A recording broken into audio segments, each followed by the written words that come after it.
Hi, this is the presentation for Group 7.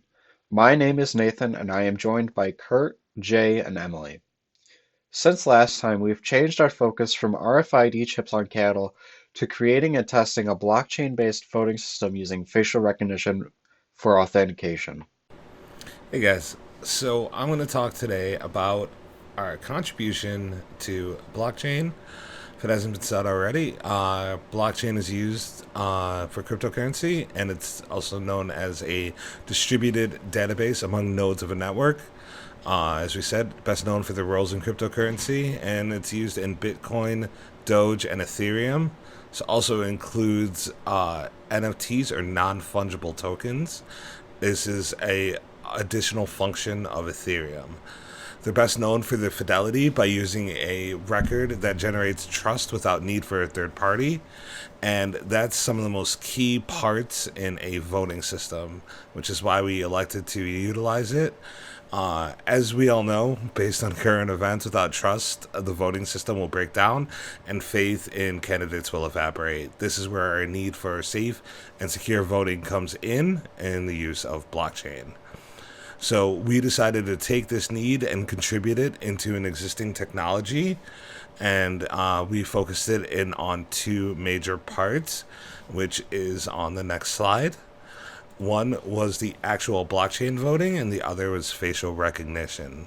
By addressing both parts of the systemic need, we provide valuable growth and contribution to the field of AI and machine learning. A brief overview of OpenCV's recognition, which was the part I did, and the part I focused on was that it takes an input image, and this could be captured from the actual webcam using a singular frame. That would be known as its applied use, or we can use it for a still image in like a test case. And it detects mean judicial points, and it crops the image based on the bounding box, which you've probably seen before, where it wraps a little square around your face, and then it sends a cropped image into a deep neural network for processing. We then use clustering, which is similarity detection and classification. Just a note here that OpenCV actually detects faces and it facilitates through other libraries such as dlib and its associated face underscore recognition utility. So once it's in the deep learning algorithm, it uses embedded or pre-processed image to train itself using three images. This is something called a triplet loss. So the three images are an anchor, a positive image, and a negative image. The anchor and the positive image are actually the same or of the same thing, and the negative image is of something or someone else. Once the neural network has computed the 128D or pre-processed image for each face, it actually tweaks the weight of such images that the anchor and positive image are closer together, but the negative image is actually farther apart. And so what this does is it actually trains itself to be able to relate a new positive image to an existing anchor, hence facial recognition. The biggest thing to note here is that no facial recognition program is perfect. They can be fooled. This is why we still utilize alternate forms of identification, but we've come a very long way, and granted the other security measures that are in place with this blockchain voting system, we are well on our way to an even more safe and secure form of voting utilizing these methods.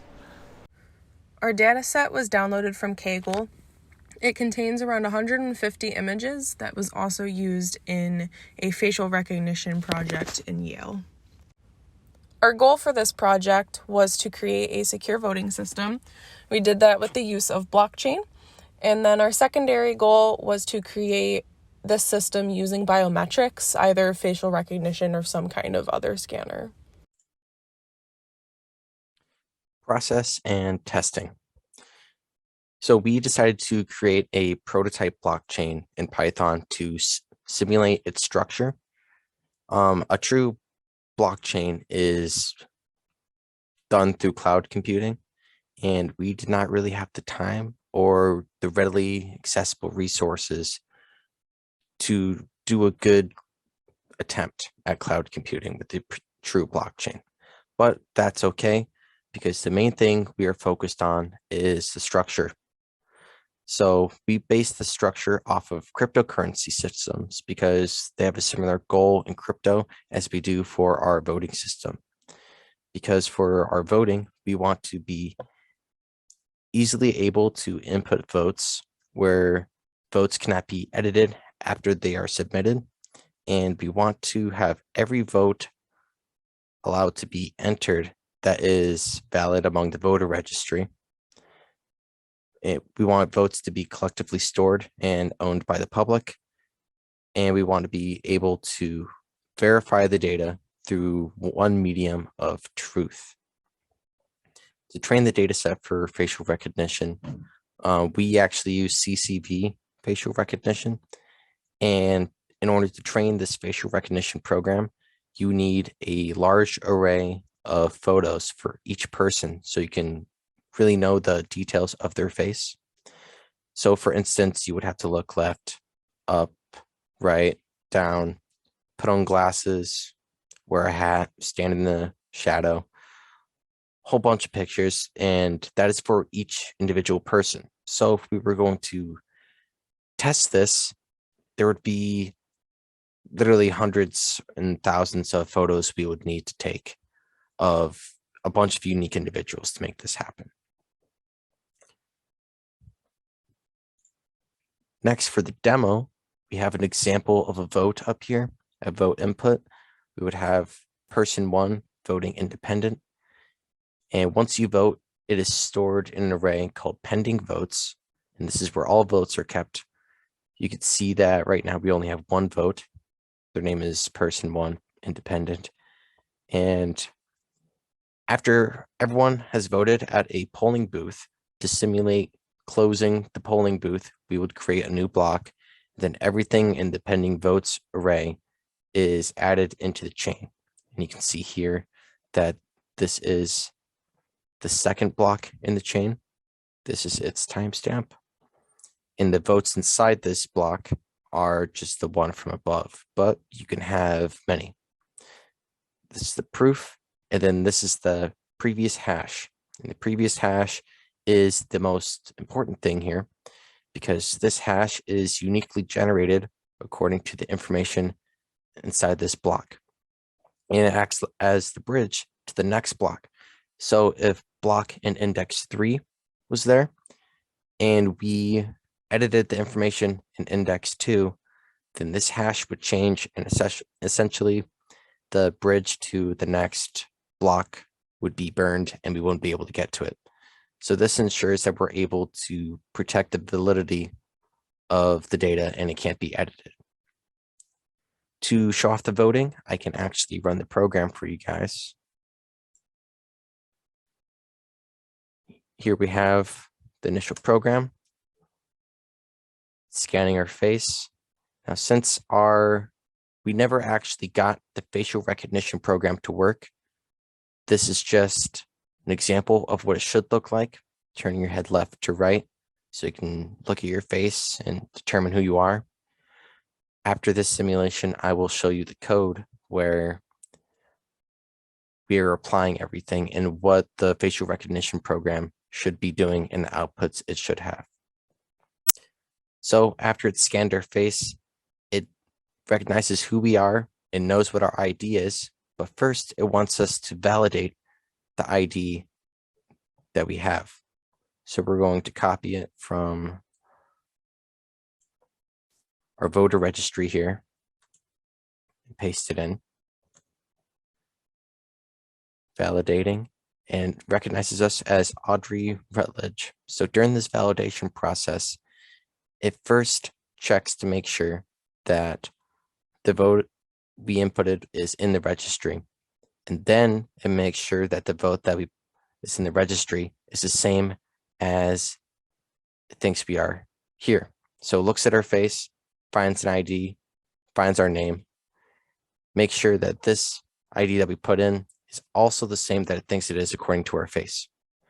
So as you see here, it recognized us in theory. We can cast our vote, and our vote is submitted into the blockchain. For our code, we see here, this is where we would implement the facial recognition. So voter name would be equal to the output of the facial recognition program. It should look at our face and find out a string. This string will be stored in voter name. Then to validate the name, we would check inside the voter registry to make sure that the name is in the voter registry. If that's false, it would not be recognized. And then down here, where we are validating if the inputted ID is in the voter registry, we also need to check if voter ID and the voter name that is scanned in the facial recognizer, we need to make sure that they're on the same line and that they are the same person.